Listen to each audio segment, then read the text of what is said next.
students. This is Dr. Vibha Tiwari, Assistant Professor of English, Chaudhary Balluram Godara, Government Girls College, Sri Ganganagar. Students, I am back with another video on the poem The Lady of Shallot by Tennyson, Lord Tennyson. As you all know that we had covered up till first part in my previous video, and I had taken up even the second part, the beginning portion of the second part in the previous videos. So today we are going to proceed further. Let's have the original lines first. Sometimes a troop of damsels glad, an abbot on an ambling pad, sometimes a curly shepherd lad or long-haired page in crimson clad goes by to towered Camelot.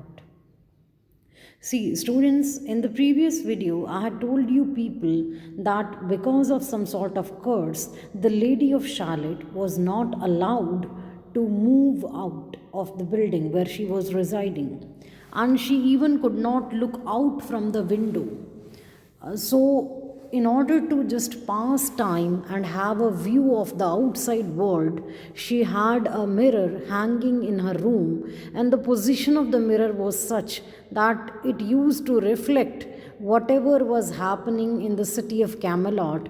Even the passage which adjoined the island where the lady was residing, that island to the city of Camelot, that particular passage was reflected in that mirror. And throughout the day, the Lady of Shallot used to look at that mirror, and whatsoever images were reflected by the mirror, she used to weave all those images in the magic web that she was weaving. So, here again, the poet has presented a series of images which the mirror was reflecting, and which the lady was enjoying, the sight which was being enjoyed by the lady sitting at in her room. So sometimes a troop of damsels glad, sometimes the lady used to see in the mirror that a group of girls, beautiful ladies, was passing through the passage. Sometimes she used to see an abbot, the head of the monastery. Sometimes she used to see the head of the monastery riding on the back of a horse, ambling pad, a slow trotting horse. The head of the monastery used to ride that horse, and she could see the image being reflected by the mirror. The Lady of Shallot used to see that. Sometimes a curly shepherd lad, and sometimes a curly-haired shepherd boy used to pass through that passage, or long-haired page in crimson clad, sometimes a court official dressed up in red-colored clothes used to pass from that passage, goes by to towered Camelot. And all this gentry used to go toward the city of Camelot, the towered city of Camelot, and the lady used to enjoy their images which were being reflected by the mirror. She used to just look at them, she used to gaze at those images and used to pass her time. So we can say that she used to long for human company, but she could have none. So all the time she was busy in watching the images which were being reflected by the mirror. Let's proceed further. And sometimes through the mirror blue, the knights come riding two and two. She hath no loyal knight and true, the Lady of Shallot. And sometimes in the mirror, the reflection of knights also came, and the knights who used to pass from that passage, and they ride in, you can say, in such a position that all the time two of them were in the front, behind them again two knights were there. That means that was the pattern of their movement, two and two.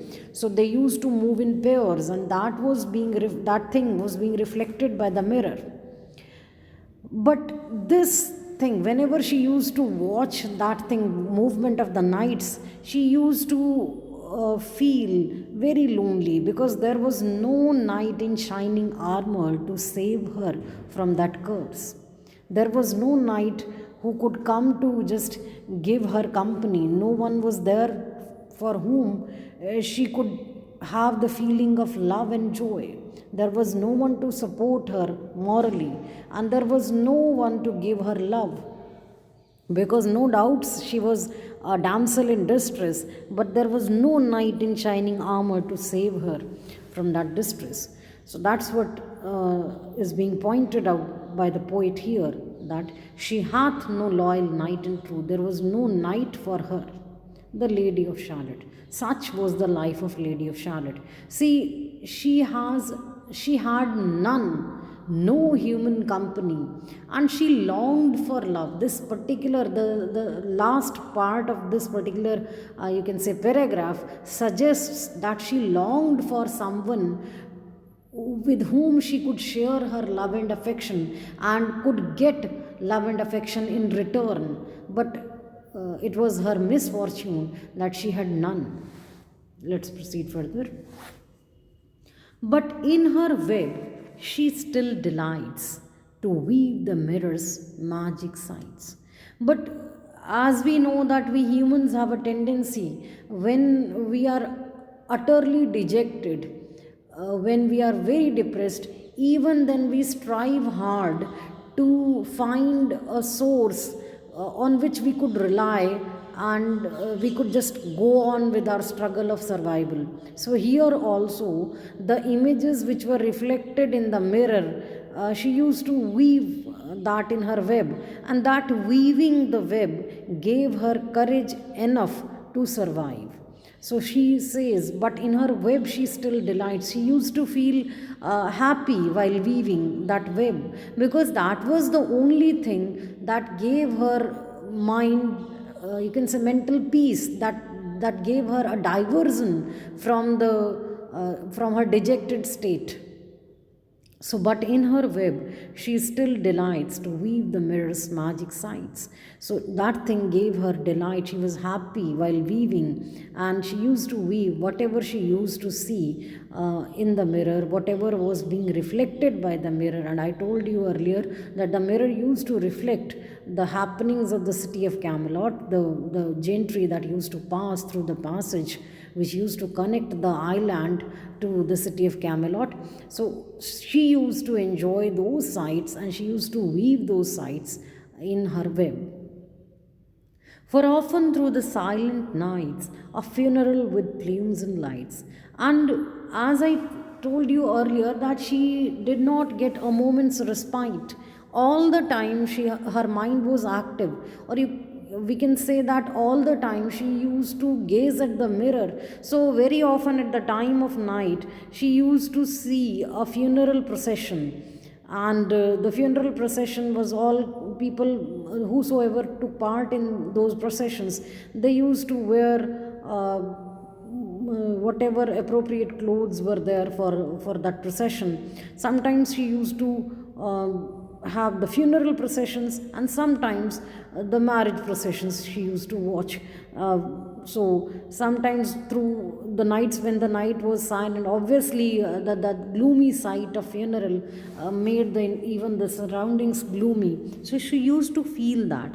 And sometimes there was the procession of marriage with plumes and lights and music came from Camelot. Whenever there was a marriage procession, people used to wear very, you can say, good looking clothes, and they used to decorate themselves. They used to wear ornaments made up of plumes, and there was lightings and gaiety and music and partying, and all these sights were being reflected by the mirror, and the lady used to enjoy those sights.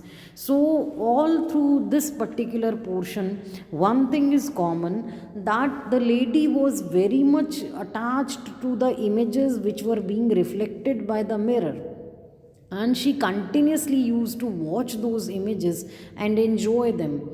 And not only enjoy them, all the time she was busy in weaving those images in her web. and this was the only thing that helped her to survive in her dejected state of mind. So I think the things are clear with you. We'll proceed further in this poem in my next video.